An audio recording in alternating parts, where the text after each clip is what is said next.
Let us give thanks to God the Father through his Son in the Holy Spirit, because in his great love for us, he took pity on us.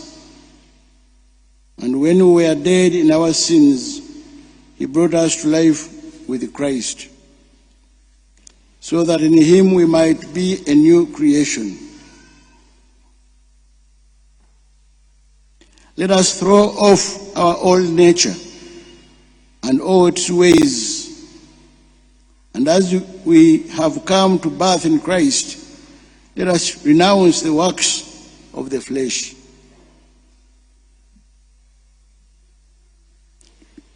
I think I should repeat this. Let us throw off our old nature and all its ways.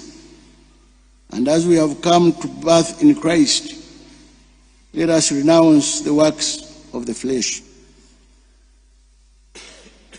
And then he says, Christian, remember your dignity. And now that you share in God's own nature,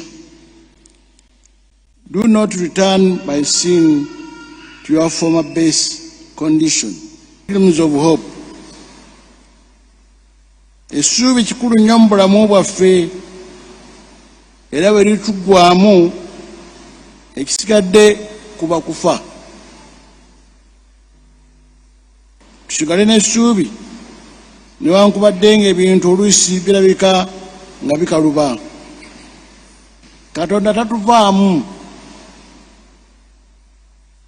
Paapa atukubiriza nti Mwoyo Mutuukirivu bulijjo abeerawo okukuuma essuubi lyaffe nga ddamu. Mbaaniriza nnyo nate mbeebaza emirimu emingi gye mukoze mu budde buno obw'amatuuka nga twetegekera amazaalibwa gano. Mwebale kugumira nkuba ne mugiyitamu,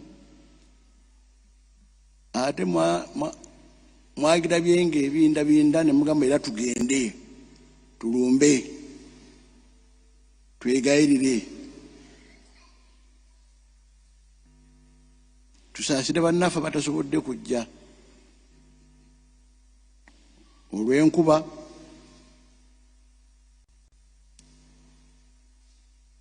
Abamu ku ffe bafaaza enkuba gyetonnye tugamba nga etukoze bubi, etonnye mu kabbo. Naye Omukama ajja kutuyamba atuddizeewo keetonye emmwanyi zibale abantu basumulule ssente.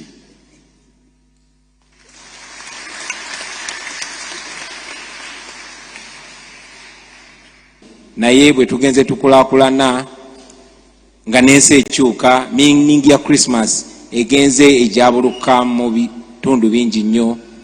Okugeza nze mbadde mpuliriza nnyo ennyimba abaana bange ze bawuliza ku Christmas. Nali shocked nga olumu ku nnyimba ze basinga okuwuliriza ng'oli ayimba last Christmas somebody broke my heart.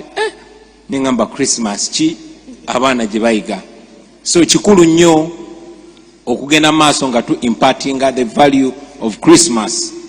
Naddala abato ne bamanya nti Christmas si kugula buguzi lugoye lupya oba kucakala bucakazi, wabula Christmas kweza bujja na kujjukira omulamwa gwa Christmas, kujjukira nti olunaku bwe luti emyaka egisukka mu 12 eziise Mukama waffe Yesu Kristo yazaalibwa, era ne tumakinga sure nti tujjukiriziganya buli mwaka olunaku nga luno Omukama naaba ng'azaalibwa mu ffe mu myoyo gyaffe ne tuba nga tweza obujja. Mpozi n'ekisembayo tujaguza Christmas ffenna olwaleero lwe lunaku olusinga okuba olw'essanyu. Naye wakati mu kujaguza tulina mikwano gyaffe mingi nnyo abali mu makomera nga baasibwa awatali musango. Nsabye nti tubase mu ssaala zaffe, tubasabire Omukama ayongere okubagumya, abongere essuubi, ate Omukama akwate ne ku mitima gy'abo ababasiba agigonze basobole obbata beeyunge ku famire zaabwe. Omulamwa ndozo bagwa musanvu bagwa mukaaga gwa musanvu. Ssaabasajja yennyamidde olwa Paalamenti okubeeramu embirigo, ebikonde n'okuwogola emba. kabaka bw'ayogera ekintu mukisangako omwoyo. Yagambye nti bivudde ne mu parliament ne bidda ne ku nkiiko eza wansi. Tubadde tulaba abakesisi nga bagwangana mu bulago n'abalala mu nkiiko eyo e Masaka wa. Ssaabasajja yakitulabuddeko. Ekyomunaana yatugambye twewale obusosoze nga bwe twalaba ku tteeka ly'emmwanyi.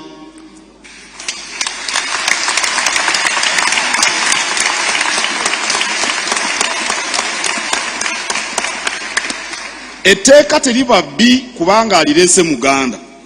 Etteeka liba bbi kubanga bbi. Etteeka liba bbi si lwakuba aliwagidde mu kyoli. Etteeka liba bbi kuba lya Uganda yonna. Obusosoze ndowooza ffenna twabulaba. Kabaka tiyatugambye mwagala ani omulala bababuulira. Ekyomwenda kabaka yatugambye nti okulonda kutuuse naye tulonda abantu abategeera ensonga za Buganda ssemasonga 5. Ensonga ey'okubiri gyenjagala twogere tulowoozeeko nga tusanyuka nga tujaguza ye social media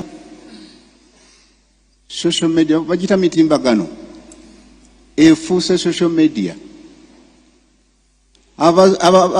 Abantu naku zino empisa z'abantu baffe zisiiwuuse nnyo olwa social media.